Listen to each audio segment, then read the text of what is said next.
IFM News. IFM News. IFM News. Lokal.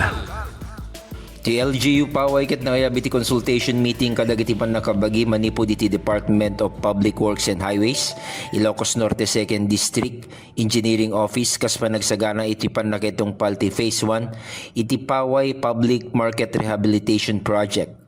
Nagserbi ti konsultasyon na napatega lugar para iti diskusyon, mapapan iti sakop ti proyekto, timeline iti panakaipatungpal, technical na konsiderasyon, ken mekanismo iti koordinasyon tapno masigurado tinanayas ken na urnos, apan ang rugi iti panakaibangon iti public market.